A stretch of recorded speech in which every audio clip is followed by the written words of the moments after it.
너무 작지요? 네, 너무 작아요. 그래도 작은가요? 그냥 하세요. 어차피 안 보여요.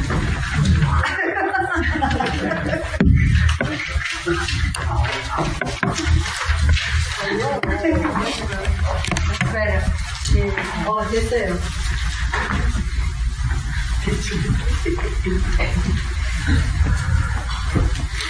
자, 오늘 우리 노장로님 네 분, 저 생명가에 살겠네. 길이 살겠네. 예, 길이 살겠네. 아, 네. 생명가에 사는데, 생명 감각. 예, 생명 강가에 사는데, 길이, 예, 오래, 영원히 살겠네. 예, 오늘 우리 말씀을 증거하기 전에 잠깐 기도하겠습니다. 아버지 하나님, 오늘 주의 전으로 인도해 주시고 또한 생명의 양식 주님에 대하여 말씀 상고할 수 있도록 도와주셔서 감사드립니다. 이 시간 성령님께서 역사해 주시사 말씀을 깊이 깨닫고 마음이 뜨거워지고 그 말씀을 받아서 삶 속에 실천할 수 있도록 인도해 주옵소서. 아멘. 예수님의 이름으로 기도합니다. 예, 오늘 요한복음 14장을 함께 공부하려고 합니다. 요한복음 13장에서는 예수님께서 겸손 예식을 행하시고 또 성만찬 예식을 행하시고 14장, 15장, 16장, 17장에 예수님의 마지막 고별 설교를 하셨습니다. 유언 설교를 하셨습니다. 13장에 그 예식 후에 14장의 첫 번째, 제일 먼저 이제 말씀을 하십니다. 너희는 마음에 근심하지 말라. 너희는 마음에 근심하지 말라. 근심할 게 있지만 근심하지 말라. 천지 창조 이후로 주님께서 오실 때까지 이 세상에는 근심, 걱정이 많이 있습니다. 그런데 예수님은 말씀하십니다. 너희는 마음에 근심하지 말라. 이것은 예수님의 명령입니다. 근심하지 말라. 근심거리가 있지만 근심하지 말라. 그러면 이 말씀을 하실 때에 제자들은 왜 근심했습니까? 이제 우리가 이렇게 성경을 볼 때에 오늘 우리가 성경을 보지만 그때 당시에 그 예수님의 말씀을 들은 사람들은 어떤 생각을 가지고 있었을까? 첫째입니다. 베드로가 예수님을 부인할 거라고 예수님이 말씀하셨습니다. 베드로가 예수님을 부인한다는 말은 베드로는 12제자의 대표니까 모든 제자들이 예수님을 떠난다라고 하는 것입니다. 3년 반 동안 잘 교육을 받았는데 뿐만 아니라 가장 머리가 명석한 가룟 유다도 버린다라고 얘기하셨어요. 뿐만 아니라 예수님은 거기서 끝나는 것이 아니라 돌아가신다라고 얘기하셨어요. 그런데 일요일날 예수님께서 예루살렘 입성할 때에 호산나 다윗의 자손이요 라고 하면서 예수님이 유대 나라의 왕으로 등극하시는 줄로 생각했습니다. 그런데 가룟 유다가 배반할 것이라고 말하고 제자들이 예수님 떠난다고 말씀하시고 예수님은 돌아가신다고 말씀하시고 뿐만 아니라 예수님이 떠나신다라고 얘기를 했어요. 이제 고깃배를 다 뒤로 제쳐놓고 인생의 모든 것을 딴 데로 놓고 예수님만 쫓아다녔는데 이제 예수님이 돌아가시고 떠난다니 이게 과연 어떻게 되나. 그래서 말합니다. 너희는 마음에 근심하지 말라. 하나님을 믿으니 구약의 많은 사람들이 하나님을 믿어왔습니다. 신약시대에 지금까지 많은 사람들이 하나님을 믿었습니다. 또 나를 믿어라. 하나님 믿었지 않았느냐. 그러니까 너 나도 믿어라.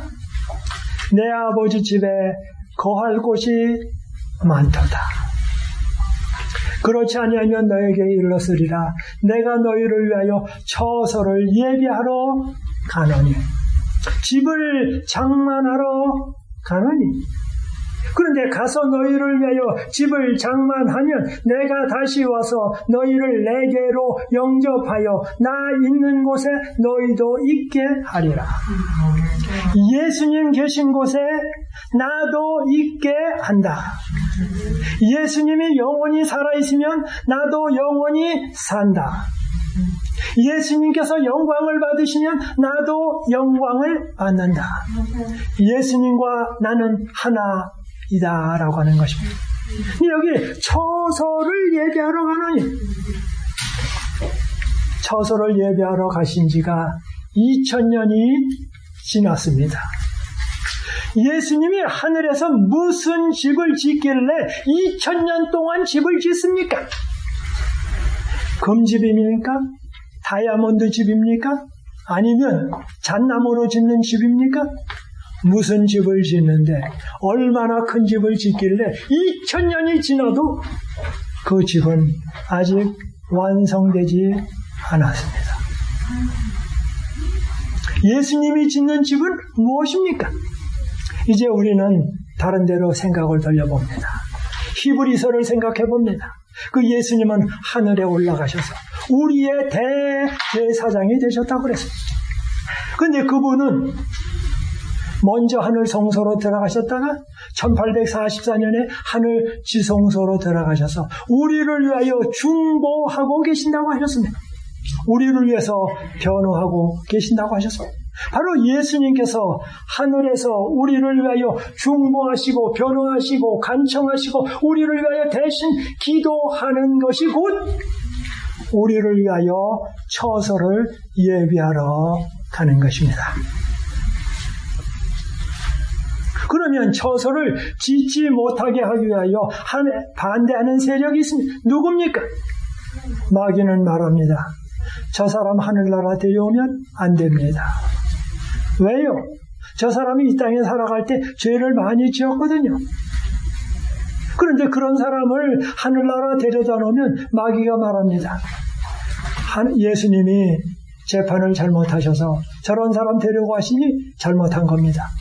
그렇게 얘기하면 도로 그 사람을 하늘에서 있다가 땅으로 내려보낼 수도 없습니다. 참으로 난감하고. 그러므로 우리 인간이 하늘나라 들어갔을 때에 우리가 하늘나라 온 것에 대하여 어느 누구도 하자가 있다라고 이야기하면 안 돼요. 불편해요. 그래서 선한 천사나 악한 천사나 마귀나 온 우주의 거민이 우리가 하늘나라 온 것에 대하여 예수님이 심판 잘하셨습니다. 변호 잘하셨습니다. 참으로 합당합니다라고 동의를 해야 합니다. 그러면 그 동의가 이루어지려면 우리가 죄인인데 어떻게 우리가 의인이 돼서 하늘나라 갑니까?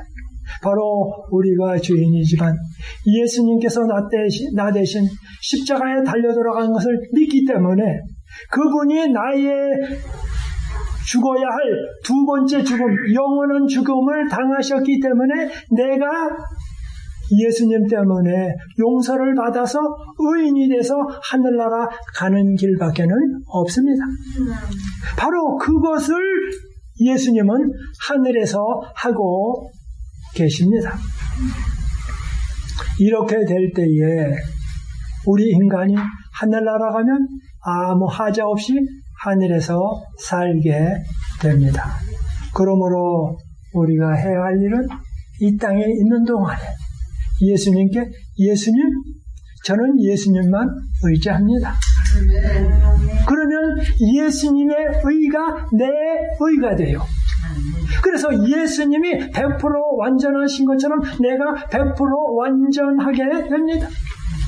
그래서 마귀와 온 우주권민 앞에서 재판을 할 때 나는 의인의 신분으로 서게 됩니다.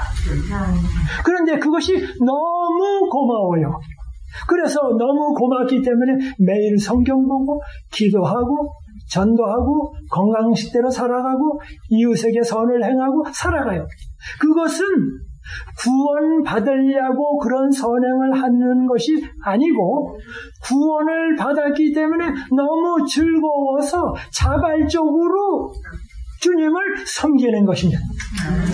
이것을 가르쳐 믿음으로 말미암는 의다라고 하는 것입니다.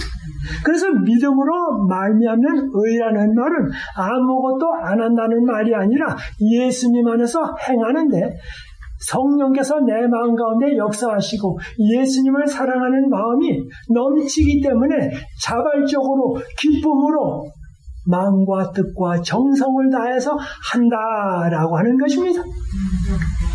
그것이 곧 믿음으로 말미암는 의입니다. 여기 4절에 말합니다. 내가 가는 곳에 그 길을 너희가 알려라. 예수님은 사람들에게 이해하기 쉽게 말씀하시면서 때로는 이해하기 어렵게 말씀하십니다. 다시 한번 반복합니다. 예수님은 사람들에게 말씀하실 때 이해하기 쉽게 하시기도 하시고 이해를 못하게 하십니다.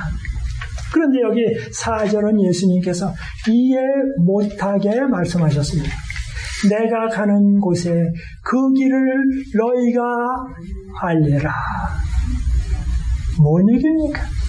도무지 이해가 안 가요. 그래서 이해가 안 가니까 뭐예요? 질문하도록 하십니다. 그랬더니 거기에 바로 도마가 가로되 주여 어디로 가시는지 우리가 알지 못하거늘 그 길을 어찌 알겠습니까? 도마가 말하는, 다른 사람들은 가만히 있는데 도마가 말합니다. 예수님, 그렇게 복잡하게 얘기하지 마시고 어디로 가는지 우리가 알지 못하고는 그 길을 어찌 알겠습니까? 그래서 6절에 예수님이 그래? 이제 다 주의가 집중되었어요. 그럴 때 예수님이 말씀하십니다. 예수께서 가라사대 내가 곧 길이요 그랬습니다. 그런데 여기 내가 곧 길이요 라고 하면 내가 돈 버는 길이다 또 할 수 있고 내가 성공하는 길이다 라고 말을 할 수 있고 내가 뭐예요? 어디 가는 길이다 그렇게 생각할 수 있어요. 그런데 이 성경 말씀은 그런 말이 아닙니다. 내가 그 길이다. 영어로 말하면 I am the truth. The way. The way. I am the way. The way. 그러니까 내가 하나의 길이 아니라 내가 그 길이다 이거예요. 그 길. 네. 그러면 그 길의 종착점에는 누가 있습니까? 아버지 하나님이 계십니다. 그러면 시작하는 출발점에는 누가 있습니까? 예수님이 계십니다. 그런데 예수님이 우리를 안고 그 길을 가시면 그 다리를 건너면 어디에 도착합니까? 아버지 하나님 앞에 이르게 됩니다. 즉 나는 아버지 하나님께로 가는 그 길이다. 이 세상에 어떠한 종교도 아버지께로 나아가는 길이 없습니다. 어디를 가도 영생에 이르는 길은 없습니다. 예수님이 말씀하십니다. 내가 곧 길이요. 내가 곧 그 길이다. 그래서 사도행전 4장 12절에는 이렇게 말씀하십니다. 제가 여기다 적어봤습니다.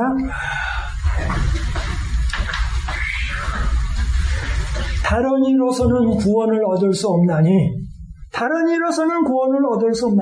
천하 인간의 구원을 얻을 만한 다른 이름을 우리에게 주신 일이 없음이니라 하였더라. 불교나 유교나 마호메교나 때로는 다양한 것들을 통해서 구원이 없다.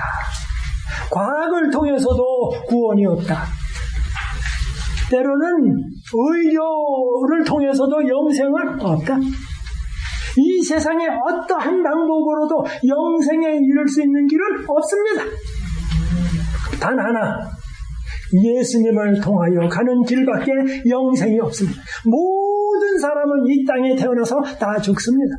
그러므로 모든 사람은 다 무로 돌아갑니다. 그런데 유로 계속 남을 수 있는 유일의 길은 바로 길 대신 주님께 나아가는 길밖에 없습니다. 이제 다시 봅니다. 내가 곧 길이요 진리요. 그런데 진리라고 하면 성경 말씀이 진리예요. 때로는 태양이 동쪽에서 뜬다라는 것도 진리예요. 또 내가 참말을 하면 그것도 진리라고 말해요. 그런데 여기는 성경에 말하기를 내가 곧 그 진리다. I am the truth. 그러면 그냥 진리가 아니고 그 진리. 여러분, 태양이 세월이 많이 지나가면 태양이 기운을 잃고 빛을 발하지 못할 때가 있을 것입니다.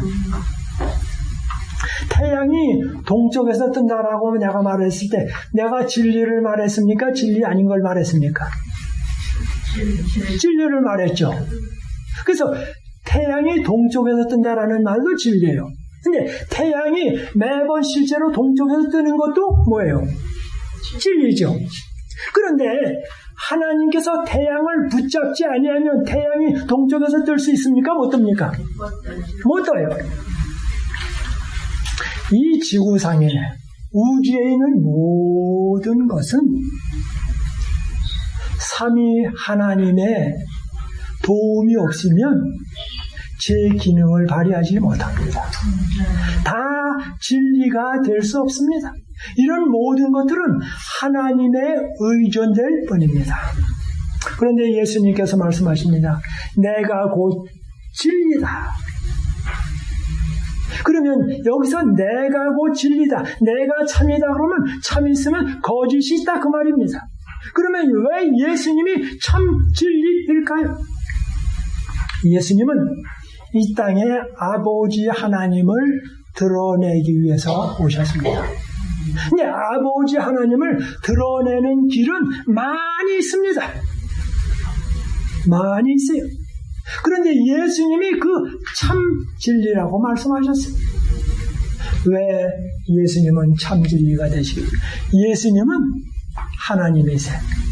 바로 천지를 만드신 분이세요. 뿐만 아니라 천지를 만드시고 하나님과 아버지과 똑같은 성격을 가지고 계시고 하나님과 똑같은 그 본질을 가졌기 때문에 이 땅에 오셔서 하나님을 나타내는 데 있어서 가장 잘 나타내실 수 있으세요. 그래서 예수님을 본 사람은 곧 누구를 본 사람이나 마찬가지입니다. 하나님을 본 사람. 그러므로 다른 모든 것들이 있지만 다른 모든 것들은 하나님에 대하여 얘기할 때 촛불과 같지만 때로는 달빛과 같지만 예수님은 태양빛일 뿐만 아니라 예수님을 본 자는 곧 하나님 아버지를 본 자와 똑같습니다. 차이가 없습니다. 그렇기 때문에 그런 각도에서 예수님이 뭐예요? 그 진리다 이거예요. 그 진리. 왜? 예수님과 하나님 아버지는 똑같으세요. 그런 각도에서 진리라 그 말입니다. 그런 것들. 그래서 여기 히브리서 1장에 있는 말씀 같이 한번 좀 봅니다. 1장 1절에 옛적의 선지자들로 여러 부분과 여러 모양으로 우리 조상들에게 말씀하신 하나님이 구약성경, 모세오경, 역사서, 시가서, 선지자서 모든 것들, 그죠? 모든 것들. 구약성경에 이렇게 하나님께서 아버지께서 이렇게 말씀해 오셨습니다. 이 모든 날 마지막에 그런데 많은 하나님에 대한 이야기가 있었는데 이 마지막에 즉 예수님께서 이 땅에 오실 때가 성선적으로 말하면 큰 의미로 마지막입니다. 바로 예수님이 계시 중에 가장 큰 클라이맥스의 계시예요. 이 모든 날 마지막에 아들로 우리에게 말씀하셨으니 예수님이 아버지에 대하여 말씀한 것보다 더 자세히 더 뜻밖에 말씀하실 수 있는 분은 이 땅에 아무도 없습니다. 우리에게 말씀하셨으니 이 아들을 만유의 후사로 세우시고 또 저로 말미암아 모든 세계를 지으셨느니라. 모든 세계를. 이는 하나님의 영광의 광채시요 또 뭐예요? 그 본체의 형상이라. 저는 오늘 집에서 여기 오면서 차가 많이 밀려요. 그런데 이 말씀을 머릿속에 깊이 생각했어요. 이는 하나님의 영광의 광채시요 그 본체의 형상이라. 이 말씀이 과연 무슨 말씀일까? 우리 교우님들에게 어떻게 설명을 하면 이해가 잘 갈까? 그러다가 제가 생각을 해봤습니다. 순서로 봐도 여기 태양이 있습니다. 태양이 있는데 우리가 태양을 볼 때는 태양을 보는 게 아니라 태양에서 나오는 빛을 봐요. 그래서 사실은 빛을 볼 뿐이지 태양은 못 봐요. 근데 빛을 보고서는 뭐냐면 태양을 봤다 그래요. 그런데 여기 말씀하시기를 그 본체의 형상이라. 아하, 태양이 있다고 하면 이것을 아버지 하나님이라고 하면 예수님은 그 아버지 하나님과 본체가 똑같다 그 말입니다. 그 다음에 그 태양의 광채가 나는 것은 광채가 있는 것처럼 이는 하나님의 영광의 광채다. 태양에서 나오는 빛처럼 예수님은 또 그 아버지의 빛과 같이 똑같다. 그래서 3절에 말합니다. 이는 하나님의 영광의 광채시요 그 본체의 형상이라. 그의 능력에 말씀으로 만물을 붙드시며 죄를 정결케 하시는 일을 하시고 높은 곳에 계시니 위엄의 우편에 앉으시느니라. 우편에 앉았다라는 말은 가장 높은 고귀한 직분에 계시다라는 표현입니다. 여기 요한복음 8장 31절에 이렇게 말합니다. 그러므로 예수께서 자기를 믿는 유대인에게 이르시되 너희가 내 말에 거하면 하루 이틀 거하는 것이 아니라 예수님 믿기 시작할 때부터 거하는데 주님 오실 때까지 거하면 내 제자가 되는 것이 아니라 참 내 제자가 된다. 우리는 예수님 안에 거할 때 거했다 안 거했다 하는 것이 아니라 계속 거하는 일이 필요합니다. 32절입니다. 진리를 알지니.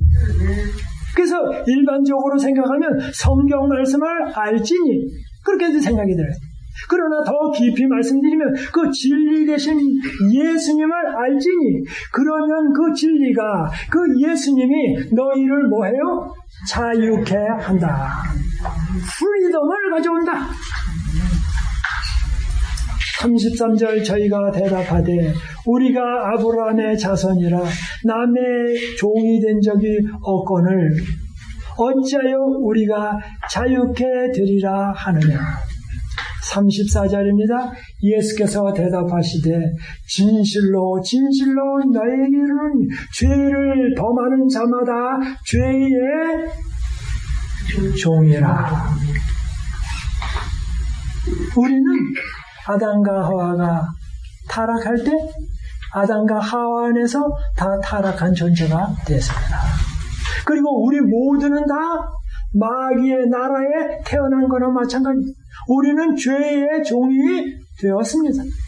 그러므로 여기서 해방될 수가 없습니다.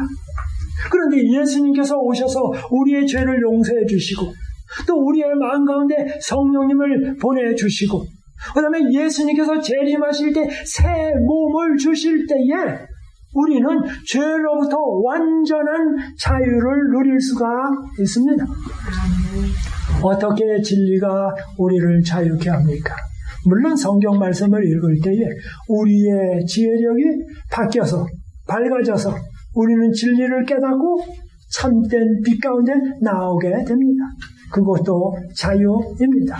그러나 더 큰 자유는 예수님을 받아들일 때 우리의 과거가 다 용서함을 받고 예수님을 받아들일 때에 성령님께서 내 마음 가운데 역사하셔서 죄를 미워하는 마음을 주시고 의를 사랑하는 마음을 주시고 십계명을 사랑하는 마음을 주시고 십계명을 주신 하나님을 사랑하게 하시고 우리로 하여금 자발적으로 주님 따라가게 하신다. 뿐만 아니라 주님께서 오실 때에 새로운 몸, 새로운 기계, 불멸의 몸을 주신다. 그래서 구원이 완성되는 것입니다. 다시 이제 14장 6절입니다. 내가 곧 길이요 진리요 생명이니. 여기 생명이니. 그런데 여기 생명을 갖다가 뭐라고 말하냐면 그 생명이니. 그냥 생명이 아니고 그 생명이니. 나로 말미암지 않고는 아버지 나로 말미암지 않고는 아버지께로 올 자가 없느니라. 네. 우리 사랑하는 아내가 저를 많이 사랑해줘서 제가 기분이 참 좋습니다. 늘 사랑을 해줘요. 얼마나 기분이 좋은지 모릅니다. 생명이니 생명. 근데 그 생명, 그러면 그 생명은 무엇일까요? 그랬더니 여기 요한복음 11장 25절에 예수께서 가라사대 나는 부활이요. 그 다음에 뭐라고 말하니까 생명이니. 여러분 몬테시도 세메테리에 가보면 나는 부활이요 생명이니 비석에 적힌 게 굉장히 많아요. 무덤에 가면 무조건 되고 여기다가 뭘 써야 될까요? 그러면 요한복음 11장 25절 그냥 바로 줍니다. 근데 여기 뭐랍니까? 나는 부활이요 생명이니 나를 믿는 자는 죽어도 살겠고 육신적으로 죽어도 뭐예요? 주님께서 오실 때 다시 살겠다. 26절입니다. 무로 살아서 나를 믿는 자는 영원히 죽지 아니하리니. 비록 인생에 있어서 잠은 자지만 그 다음날 아침에 깨요. 그래서 우리가 죽지만 육신적인 죽음은 죽지만 주님께서 오실 때 뭐예요? 부활한다. 영원히 죽지 아니하리니 이것을 내가 믿느냐.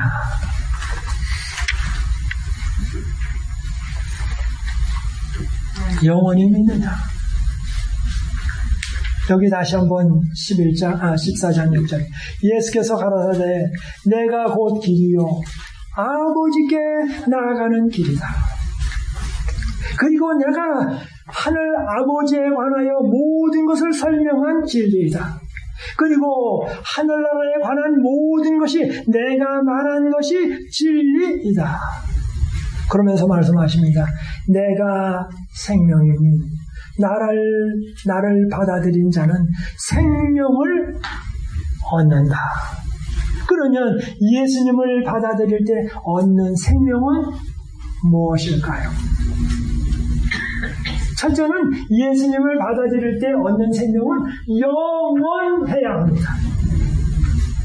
그러니까 한 100년 살다 200년 살고 500년 살고 무드셀라처럼 근 1000세를 살았어도 영원히 사는 것에 비교하면 1000년도 1초도 안 된 것처럼 초로와 같은 인생입니다. 어떤 의미로 보면 이 땅에 태어나서 오래 산 것도 영혼에 비하면 하루살이 산 것도 안 됩니다. 한 점도 안 됩니다. 그런데 예수 안에서의 삶은 영원한 삶입니다. 그래서 영원한 삶을 갖다가 everlasting, 항상 lasting, 계속 있어요. 항상 계속 있어요. ever continuing, 영원한 생명을 얻게 한다. 근데 그 생명이 영원한데 만약에 아프면서 마음이 답답하면서 쑤시면서 영원히 살면 차라리 그냥 세상을 떠났으면 더 편할 때가 있습니다. 그런데 여기 뭐라고 말합니까? 그 영원한 영생은 영원히 사는 것도 있지만 살만한 값어치가 있는, 즉 질적인 가치가 있는, 또 뭐라고 말하십니까? 영원한 삶의 값어치가 있는 삶. 그러면 그것은 무엇입니까? 의미 있는 삶. 의미 있는 삶이란 무엇입니까? 바로 예수님 안에서 매일매일 살아갈 때 진짜 의미가 있고 삶에 기쁨이 넘치고 의욕이 넘치는 그런 삶. 보람되다. 그 두 가지가 있어야지 그 중에서 하나만 있으면 안 됩니다. 다시 반복합니다. 길이가 뭐예요? 영원히 지속돼야 됩니다. 그리고 그 삶의 의미가 진짜로 있고 아주 신바람 난다고 말하나요? 하여튼 정말 좋은 그런 삶. 그 두 가지가 갖춰졌을 때 진짜 삶이고 영생입니다. 그러므로 죄 있는 인간의 이 땅에서의 모든 삶은 진짜로 삶 같지 않은 삶입니다. 정말 삶이 진짜가 뭔지 모르는 그런 삶입니다. 7절입니다. 너희가 나를 알았다면 내 아버지도 알았으리로다. 이제부터는 너희가 그를 알았고 또 보았느니라. 예수님이 이런 다음에 이제 깊이 말씀하십니다. 빌립이 가로되 주여 아버지를 우리에게 보여 주옵소서. 그리하면 족하겠나이다. 빌립이 뭐예요? 그렇게 말합니다. 그랬더니 9절에 예수께서 가라사대 빌립아 내가 이렇게 오래 너희와 함께 있으되 내가 나를 알지 못하느냐. 그 다음에 나를 본 자는 뭐예요? 아버지를 보았다. 와, 빛 가운데 계시고 사람이 볼 수 없는 가운데 계신 그 아버지를 뭐예요? 너희가 나를 보았으면 나를 본 자는 아버지를 보았다.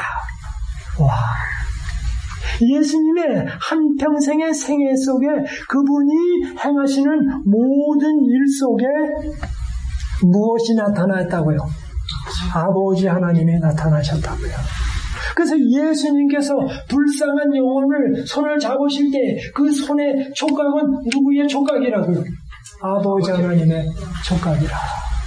베드로가 예수님을 3번 부인했을 때 예수님께서 불쌍한 눈으로 사랑의 눈으로 바라보셨을 때 그 눈 모양은 누구의 눈 모양이라고요? 아버지 하나님의 눈이라.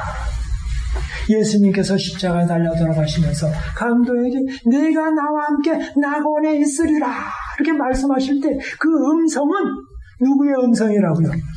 아버지 하나님의 음성이라. 빌라도가 말합니다. 보라, 이 사람이로다. 그 사람이 누굽니까? 채찍에 맞으셨음에도 불구하고 아무 불평 없이 정말 인간을 사랑하면서 채찍을 때리는 사람을 불쌍히 여기십니다. 빌라도를 불쌍히 여기십니다. 그 군중을 불쌍히 여기십니다. 이런 모습은 한평생 본 적이 없습니다. 이것은 바로 곧 우리 하늘 아버지의 자녀들에 대한 극진한 사랑의 모습입니다. 그래서 말씀하십니다. 보라, 이 사람이었다. 이 사람은 누굽니까? 둘째 아람으로 오신 예수님. 즉 아버지 하나님을 드러내는 그런 분입니다. 나를 본 자는 아버지를 보았거늘. 오늘 우리가 예수님을 바라볼 때 누구를 바라보는 것입니까? 아버지 하나님을 바라보는 것입니다. 어찌하여 아버지를 보이라 하느냐?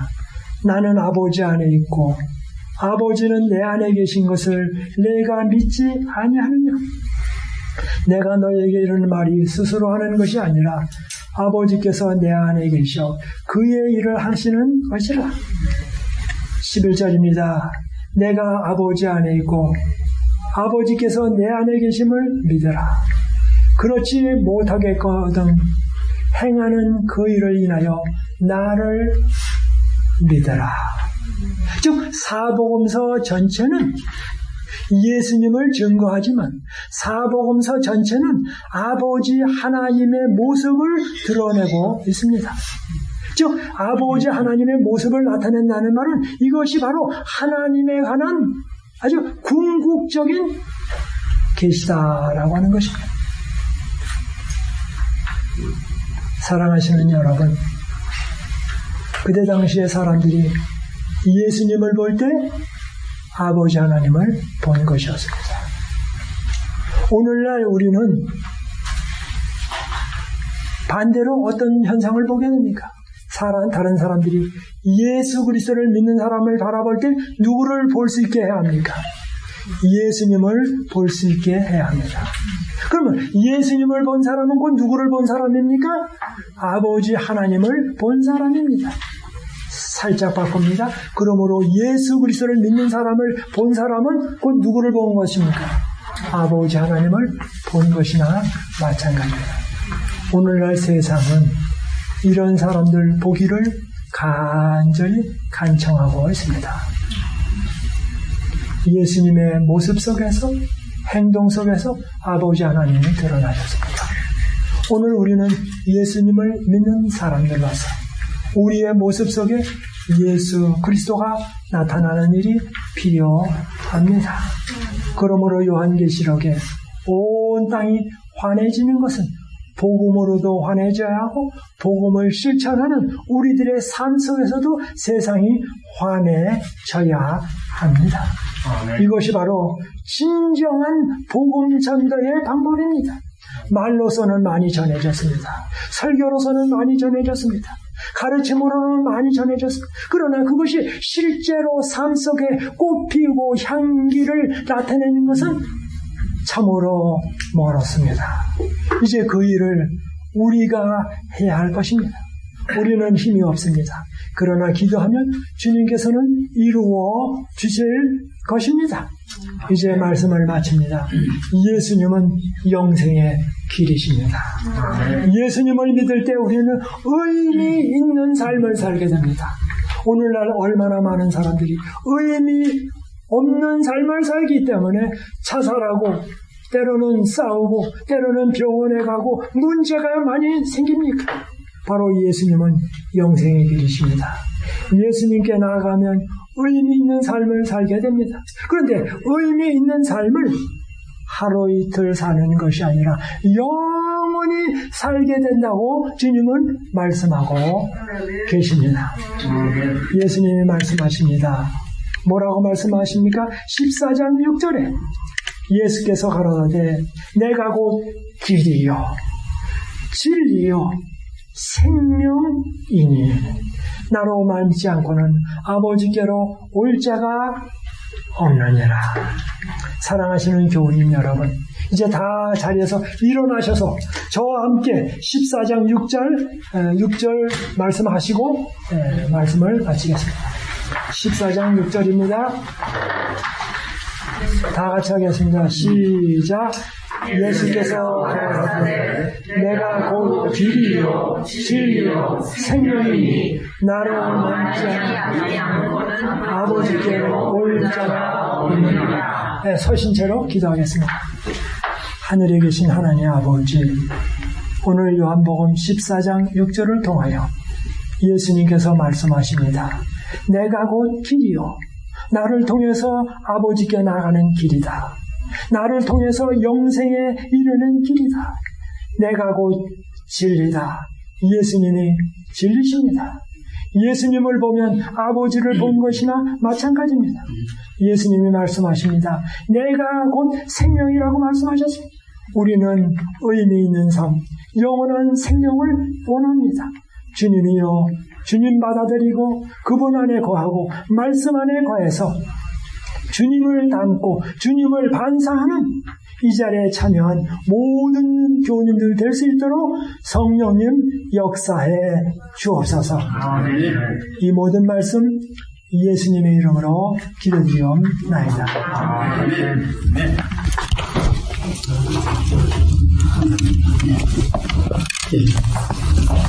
앉으시죠. 목사님 감사합니다.